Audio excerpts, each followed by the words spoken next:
That evening, when I walked through the front door, I didn't expect my life to split down the middle. You never do in those moments. It's always laundry and keys and mail and leftovers. It's routine. Ordinary. Predictable. I kicked off my shoes by the hallway bench and dropped my laptop bag beside the coat rack. The house was dim, just the last golden smear of daylight cutting through the blinds. I remember thinking it felt a little too quiet, but I didn't question it. Lauren had probably gone upstairs or was out back watering the plants like she always did when she needed to disconnect. I went to the kitchen, started pouring a glass of water, and that's when I saw it. Her phone was on the counter, screen up this time, which was odd on its own. Normally, she kept it face down like it was a reflex, like even a screen lighting up could threaten her peace. Or maybe it was just a habit, the way people avoid being on all the time. I never thought twice about it until then. The screen lit up with a soft buzz. Just a single message notification. And I don't know what possessed me, but I looked. Maybe it was innocent curiosity, or maybe some buried instinct I'd ignored for too long. Whatever it was, I glanced at the screen. What I saw made my chest go cold. It was a text preview from her cloud storage app. A synced photo notification. The photo popped up as a thumbnail in the message window before it dimmed again.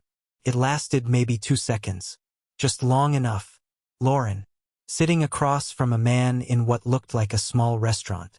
The lighting was low, romantic even. Her hair was curled the way she only did for client dinners. There was a candle between them, flickering warm light across both their faces.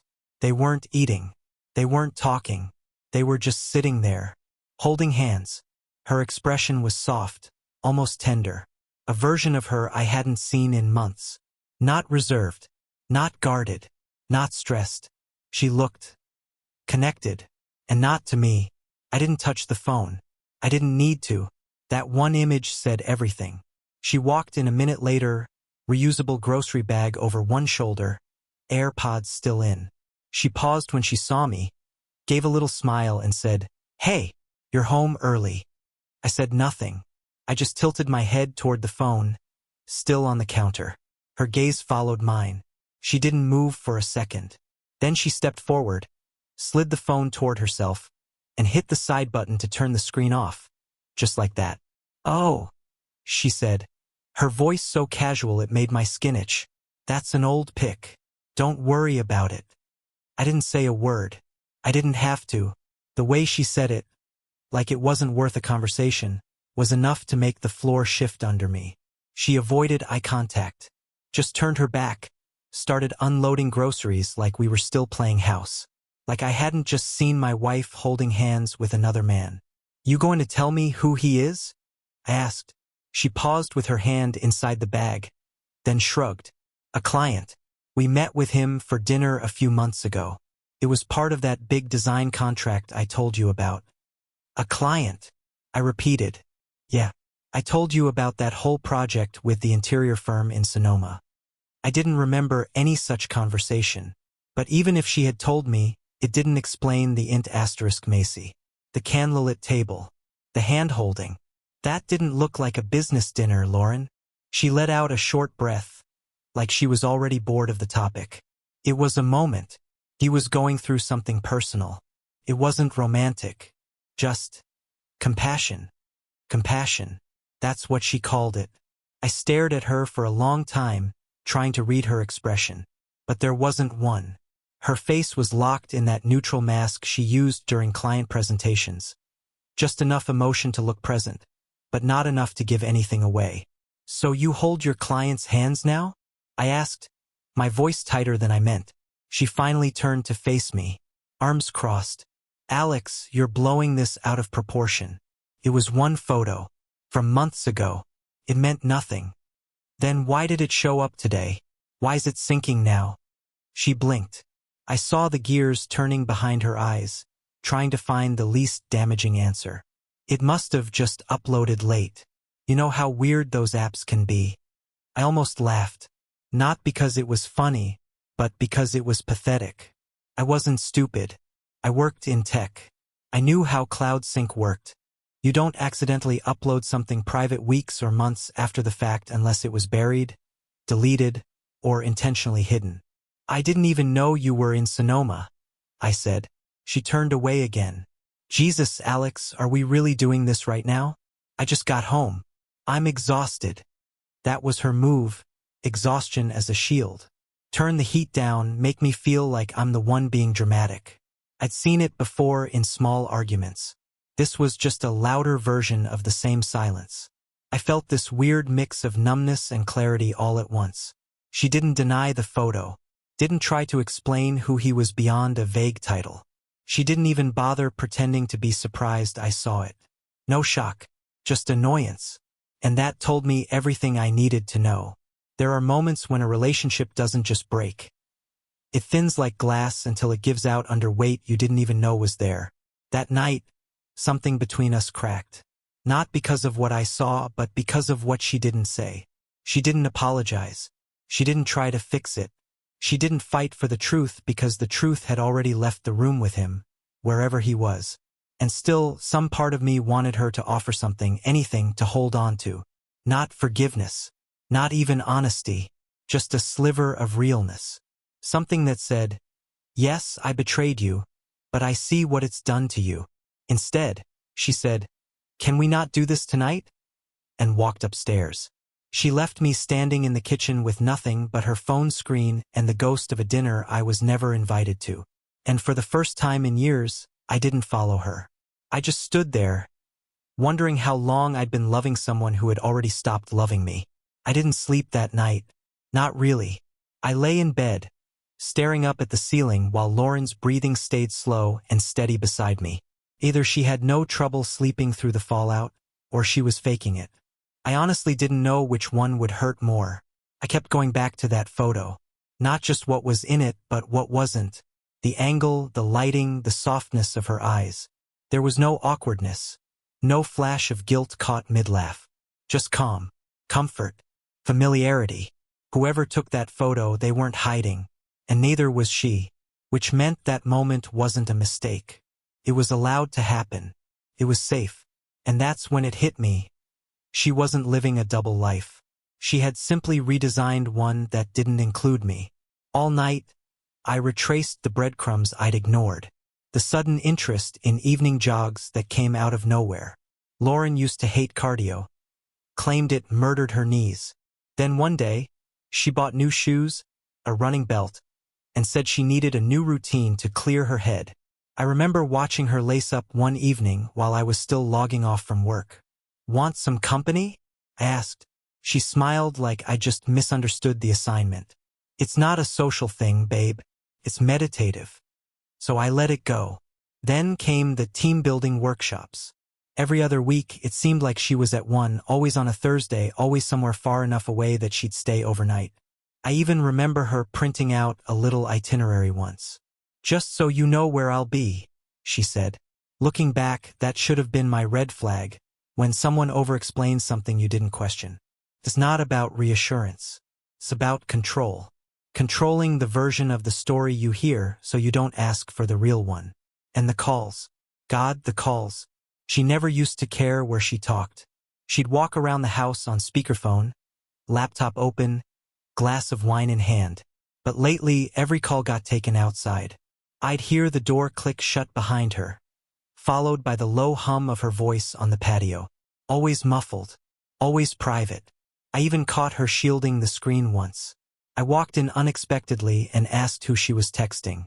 She tilted her phone away like a teenager caught in class, laughed it off, said, just a client being needy. That was her favorite word for me. Too needy. Said I asked too many questions. Said I monitored too much. As if wondering where your wife disappears to at night is some kind of character flaw. But the memory that kept sticking wasn't even the worst one. It was just off. A random Tuesday. She was working late, and I decided to surprise her. She had her design studio downtown. Tiny loft space above a record store with creaky floors and too much light. I brought her favorite coffee order. Figured I'd drop it off and maybe catch her in a moment of gratitude. I walked in and she was on a Zoom call with her headphones in. She didn't hear me right away. I set the drink on her desk and noticed there were already 2 cups there. One half empty, the other untouched. I leaned in. The untouched one had a name written on the side in permanent marker. Caleb. Not a client. Not a courier. Not a delivery guy. Just Caleb. She jumped a little when she saw me, smiled too wide. Hey, what are you doing here? I brought coffee, I said, nodding to the 2 other cups. Looks like I'm late. Oh, those aren't for me, she said, already picking them up to toss. I grabbed them from downstairs. One's for the UPS guy who never showed. She threw them away before I could ask anything else. I didn't think about it much at the time. Why would I? She had a dozen connections through work, always collaborating, always overlapping projects. But now I can't stop picturing him. Caleb, sitting right where I stood, sipping coffee she bought, laughing in the way I hadn't seen her do in months. And then there was Austin. That trip still haunts me, not for what happened, but how much of it didn't. She told me about it a week in advance. Said she was being flown out for a conference. Gave me the name of the company hosting it. Showed me her flight details, her hotel booking. Even emailed me the itinerary hour by hour. I should have been suspicious. Who does that much planning for a 2-day trip? But I didn't question it. Because when someone hands you every answer before you ask the question, it feels like they're trying. It feels like transparency. Turns out it was choreography. There was no such conference. No such company. I didn't know that at the time, but I should have guessed. She even posted a photo from the hotel lobby. Generic, blurry, nothing identifiable. Just her with a suitcase and a cappuccino, captioned, ready to be inspired. But she didn't text me much during that trip. Said her schedule was back-to-back. The one time we spoke, it was short, and I could barely hear her. Bad reception, she claimed. Now I wonder who she was lying beside when she said that. It's not just the things she said. It's how she said them. The words were polished, practiced, like she had them lined up in her mind before I ever opened my mouth. What's worse is how easily I swallowed it. Every excuse, every "you're being dramatic," every smirk that made me feel like the fool for even asking. She didn't just lie to me. She trained me not to ask questions. And I let her. That realization, that I handed over the keys to my own confusion, hurt more than anything. I kept turning it over in my mind, trying to figure out when it really began. Was there a moment? A shift in temperature I missed? Or was it always there, quietly rewriting the story while I was busy highlighting the good parts? It's strange, the way your memory edits itself in hindsight. I used to think we were just going through a rough patch, busy schedules, grown-up stress. I figured once we took that anniversary trip we kept postponing, things would click back into place. But now I see how naive that was. I was trying to repair something that had already been replaced. There's no manual for this kind of betrayal. No step-by-step on how to rebuild your own reality when it's been hollowed out without your permission. All I could do was start collecting the pieces. Not to punish her. Not even to confront her. Just to see the full picture for myself. That night, after she fell asleep, I sat in the living room with her old iPad. It was still synced to the same cloud. I scrolled through albums she probably forgot were even there. There were photos she'd hidden from me. Not scandalous, not explicit. Just int asterisk mate. A hand on her shoulder at a wine tasting. A candid sh*t of her laughing in a reflection. Someone else's blurred face beside hers. A hotel pool with a second towel on the chair next to hers. Each omission landed like a hammer. Not because they screamed affair, but because they whispered, "You don't belong here." She didn't delete everything. She just curated what I saw. And now I was finally seeing the rest. For a while I still doubted myself. Even with everything, the hidden photos, the coffee cup with his name, the late nights, the lies about Austin. I kept asking, what if I'm just wrong? What if this is grief talking or insecurity or some festering paranoia I've let grow too far? But the truth has a way of surfacing when you stop chasing comfort and start demanding clarity. It began with a name, Caleb. I didn't know much about him. Just the scribble on a coffee lid and a first name dropped too casually to be nothing. So I started small, subtle. I messaged one of Lauren's old coworkers, Rachel, who'd transferred departments a few months back. I told myself it wasn't spying, just investigating a feeling. I didn't expect much, honestly, but her reply came faster than I anticipated. Caleb? Yeah, he used to work with Lauren before the restructuring. He's freelance now. Why? Freelance. The word made my stomach drop. He wasn't a boss, not a colleague, not someone her career depended on. He was free, untethered, and so was she, apparently. I asked about the Austin trip. Rachel responded within minutes. Wait, she said she went to Austin for work? Pretty sure there wasn't anything scheduled that week. In fact, we were all remote due to system downtime. Weird. Weird. That word echoed for hours. That night, I sat at my desk, every light off except the one from the monitor. I opened our shared cloud storage again, not the curated front end, but the backups. The autosaves, the side folders synced by default, the ones most people forget even exist. And there they were. Breadcrumbs she thought she'd deleted. An email confirmation for a hotel in Austin, not booked under Lauren Monroe, but L.M.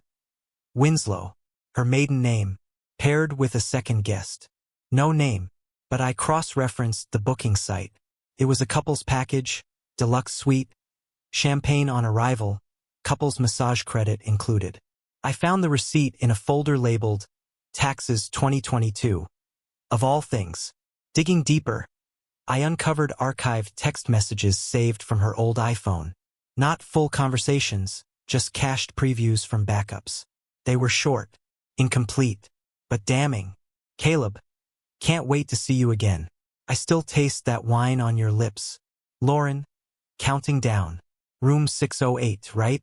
That was the room number from the reservation confirmation. My mouth went dry. My hands went cold. I sat there for a long time, staring at the screen like it might rewrite itself if I blinked enough times. But the messages didn't vanish. The names didn't change. It wasn't a misunderstanding. It wasn't emotional ambiguity. This was it. The kind of proof that didn't need arguing, didn't require interpretation, didn't leave room for doubt. I didn't cry. I didn't throw anything. I didn't even speak. I just sat there in silence, letting it settle around me. The kind of silence that wraps around your ribs and squeezes. Heavy. Complete. The next morning, I went into full autopilot. Showered, dressed, went to work like normal, smiled at people, answered emails, all while my head spun with questions that had no clean answers. I kept thinking, how long has she been planning this version of her life? And when did I stop being part of it? That weekend, Lauren told me she had to meet a friend for a quick lunch. Just someone from a former project, she said. I nodded, watched her walk out the door in jeans and a blouse she only wore when she wanted to look casual on purpose. I waited 10 minutes. Then I opened her laptop. It was still logged into her photo drive. Not the visible folder this time, but the trash. I guess she forgot the trash takes 30 days to auto-delete. Maybe she thought deleting was the same as erasing. Inside were dozens of images. Some I'd never seen. Some I'd seen and been told were from networking mixers or site tours. But the angles told another story. One was a selfie. Her face against a man's chest, sunglasses hiding her eyes. His hand rested casually on her hip. She looked safe, happy, like she belonged there. Another was a candid, clearly taken by someone else. Lauren walking beside him at a boutique downtown, their shoulders brushing, her arm looped through his. He kissed the side of her head as they exited. The timestamp? The same day she told me she was tied up at a client lunch that ran long. I kept scrolling. Some were blurry. Some had them only in mirrors. Their reflections snapped unintentionally while posing for something else. But every one of them chipped away at the version of her I had been holding on to. And then I found the video. It wasn't long, maybe 30 seconds. Recorded in a hotel room, judging by the decor. They weren't doing anything inappropriate. Just lying on the bed. She was laughing. He said something that made her cover her face with both hands, grinning so wide it hurt to watch. That laugh, it was mine once. It used to live in our house, in our car, in our kitchen. Now it was somewhere else with someone else. I paused the video and stared at her face. Tried to find traces of the woman I married. Couldn't. Later that night, I waited for her to come home. She dropped her keys in the bowl, kicked off her shoes, and walked into the kitchen like nothing was off. "How was lunch?" I asked. She looked up. "It was good. Caught up on old stuff." "Who was it with again?" She blinked. "Just Clarissa from the wine bar project." "You met her?" I nodded. "Weird. She posted a picture today. She's in Tahoe." Lauren didn't flinch, but I saw the flicker in her eyes. "Guess she left after," she said. Too quickly. There it was. The exact second her lie collapsed. I didn't confront her. Not then. Not with yelling or accusations or all the evidence in a pile on the table. I didn't need to. She knew. I knew. The room knew. Instead, I handed her a manila envelope the next day. Inside were printouts, photos, **TS, reservation receipts. I didn't write a note. I didn't include a dramatic monologue. Just the facts. She opened it in the living room, flipped through them in silence. Her eyes didn't widen. Her mouth didn't open. No gasps. No apologies. No explanations. Just a slow, resigned sigh. Then she stood, walked upstairs, came down 10 minutes later with a small overnight bag, her laptop, and nothing else. No theatrics. No defense. She paused at the door like she wanted to say something, but in the end, she didn't. She just left. No tearful goodbye. No explanation. No second look. And I didn't stop her, because I realized something in that moment. I wasn't waiting for an apology anymore. I wasn't hoping she'd say, "It wasn't real," or "It was a mistake." It was real. And it wasn't a mistake. It was a pattern. A second life. A version of herself she didn't need to hide until she got caught. She didn't fight for us, not even at the end. And maybe that's what hurt the most. Because if she had fought, even a little, I would have known there was still something between us worth breaking. But she didn't. She just walked out of the life she built with me like it was a lease that had quietly expired. And in that empty space she left behind, something strange settled in. Not relief. Not rage. Just the truth. And that was enough. She left without asking for forgiveness. No promises. No explanations. Just the sound of the front door closing behind her and the quiet hum of her car pulling out of the driveway. That was it. The end of us, if there was still any us left to end. At first, I sat on the couch, motionless. Not because I was overwhelmed, but because I wasn't. I kept waiting for some surge of anger, some collapse into grief. But there was nothing. Just the stillness of a house that finally stopped pretending. The quiet was different now. It used to feel tense. Like something unsaid was always waiting in the corners, clinging to the walls, thickening the air. Now it was clean, hollow but honest, the kind of silence that doesn't lie to you. Still, her absence was everywhere. In the bathroom cabinet, her half-empty bottle of toner stood like a ghost. The kind she always said was too expensive but bought anyway. Her perfume, light, floral, insistent, still clung to the hallway like a scent afraid to leave. Her toothbrush leaned alone in its holder, bristles bent, like it hadn't figured out she wasn't coming back. I didn't touch any of it right away. Not because I wanted her back. Not even because I was nostalgic. It just felt like evidence. Like crime scene tape for a life I used to be part of. I stopped sleeping in the bedroom. The mattress felt too big. Her side untouched, cold, but heavier than mine. I tried lying in the center one night, like reclaiming the whole bed might make it mine again, but it just made me feel displaced. Like I was intruding in my own house. So I moved to the couch. Every night, I folded a blanket over myself and let the TV play in the background, pretending I needed the noise. But I wasn't watching anything. I was staring at the ceiling, listening to the silence, waiting for some part of myself to catch up. At work, I told no one. I went in, answered emails, kept my head down. When people asked how Lauren was doing, I just nodded or changed the subject. It was easier that way, cleaner. But at night, I started compiling everything. Receipts, **TS, hotel confirmations, photos, text logs. I didn't know why I was doing it. It wasn't for revenge. I wasn't planning some dramatic confrontation or messy fallout. I just needed to see it all in one place, to remind myself that it happened, that I wasn't losing my grip on reality. Because that's what betrayal does. It makes you question your memory, your instincts, your version of the story. I didn't want to forget. I wanted proof that I hadn't imagined any of it. 2 days after she left, her sister messaged me. Just a short text. Hey, Lauren's staying with me. She needs some space. Just giving you a heads up. No apology. No sides taken. Just information passed along like it was a package left at the wrong address. I didn't reply. What was I supposed to say? Thanks for the update on the woman who detonated my life and walked away without blinking? She had all the space she needed. All the distance she'd spent months manufacturing was finally official. The irony didn't escape me. She left to find herself, but I was the one starting to feel found. I started waking up earlier. Not out of habit, but out of peace. There was something calming about seeing the morning creep into the house uninterrupted. No alarm clocks, no rushing. Just light stretching across the floorboards and the slow hiss of the kettle warming water. I started drinking coffee on the front porch.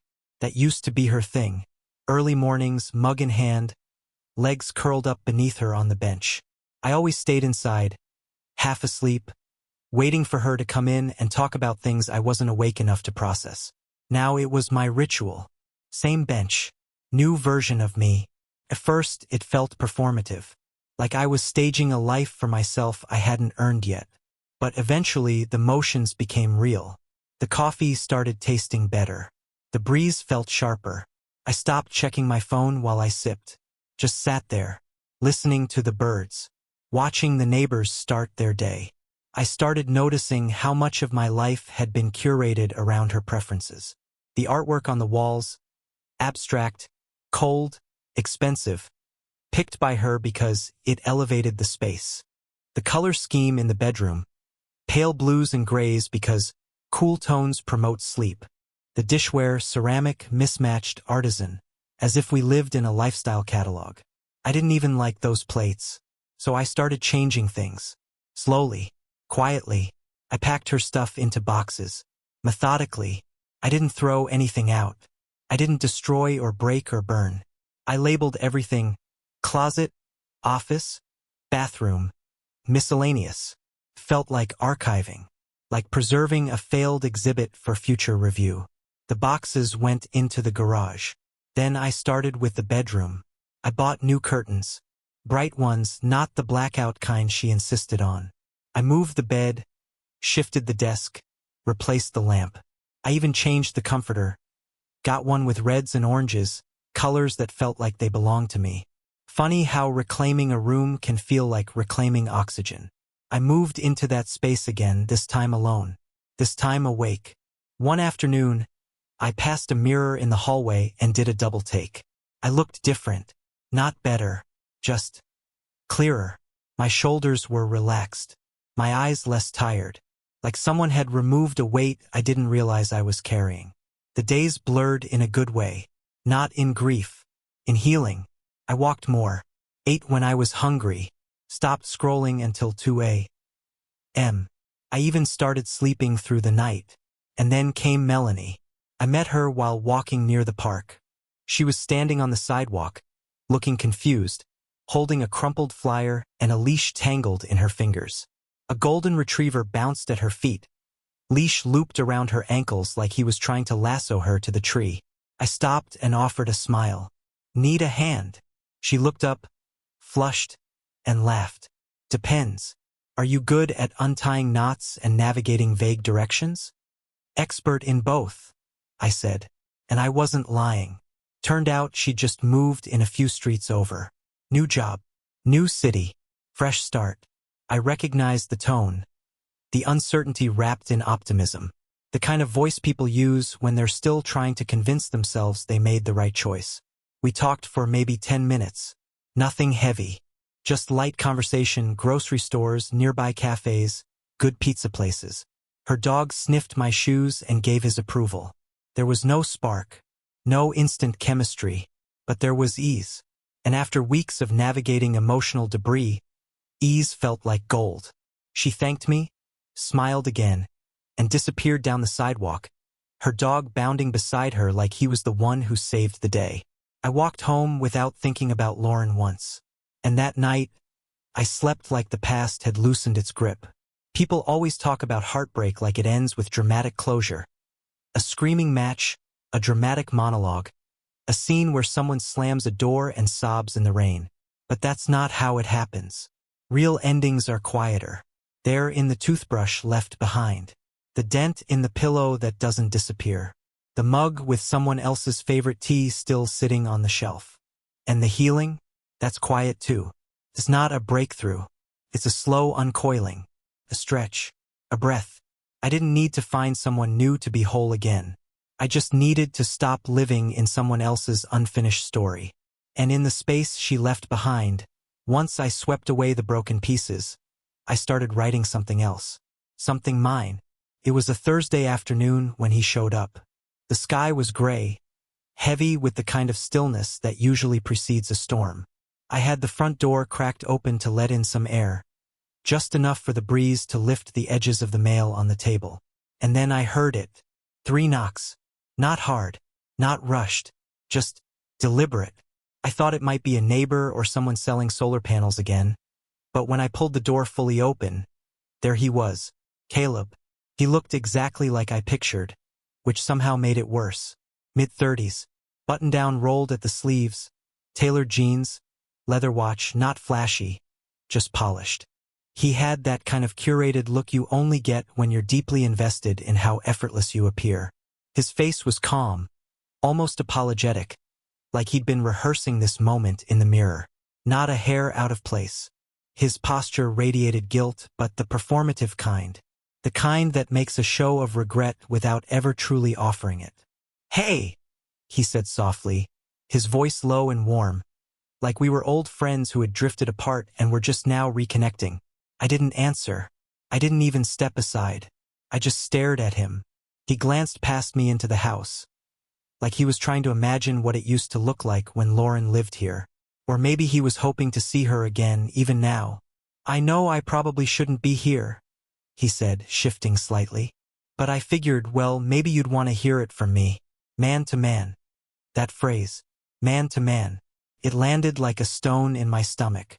As if we were equals. As if we were playing the same game by the same rules. Still, I didn't speak. "I just thought you deserved a conversation," he continued. "A real one. Not just receipts and **TS. He waited for me to say something, but I didn't give him the satisfaction.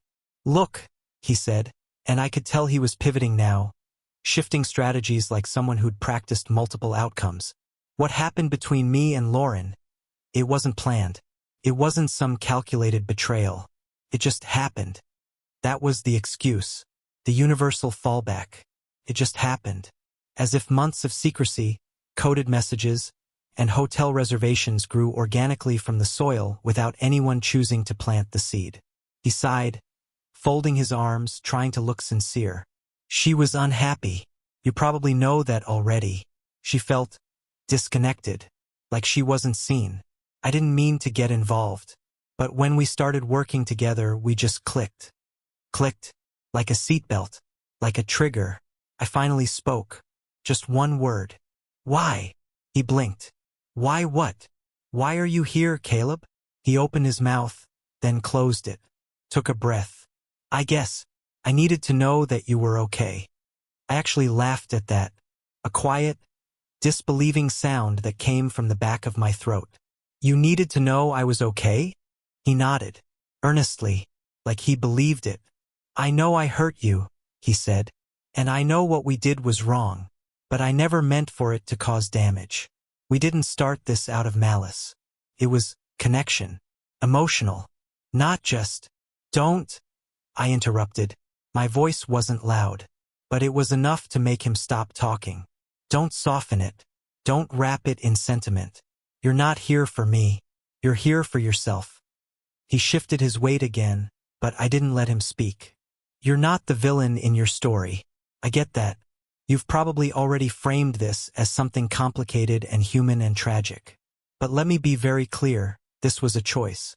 Over and over again, it was a choice. His face twitched at that. A flicker of something, defensiveness, maybe shame. Lauren lied. She looked me in the eyes and lied for months. And you, I gestured to him. You thought because I was out of sight I didn't exist. But I did. I was here, loving her, building a life with her, while you were out playing savior. He lowered his eyes then. Whether from guilt or just exhaustion, I couldn't tell. Maybe he was realizing this conversation wasn't going to give him the closure he wanted. I leaned against the doorframe. Let me ask you something. What did she tell you about me? He looked up. She said you were good to her, that you were solid, responsible, but distant. I smiled bitterly. Distant. That's the word cheaters use when they can't justify the betrayal. When someone's just doing their best to hold things together and still comes up short because the other person stopped showing up. She ever tell you I made her coffee every morning for the first 5 years we were married? That I remembered her half-birthdays? That I sat through 4 separate presentations of the same design pitch because she said she needed reps in front of a live audience? He said nothing. Of course not, I said.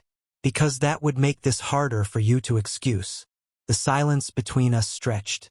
I don't need anything from you, Caleb, I said finally. Not closure, not apology, not perspective. I already got what I needed when she walked out and didn't look back. He swallowed, nodded slowly. I understand. Do you? I tilted my head. Because I don't think you came here to make amends. I think you came here to see if I still looked broken. And now that you don't know what to do with that. He had no answer. Just a long exhale and a step back toward the porch. I'm done being the ghost in your story, I said. You want to carry this guilt? Fine. But don't leave it on my doorstep like it belongs to me. And then I did something I hadn't done in months. I closed the door. No shouting. No final jab. Just the soft click of the lock sliding into place. And as the footsteps faded, as the quiet returned, something in the air shifted. The silence didn't feel like absence anymore. Felt like permission. Permission to move forward.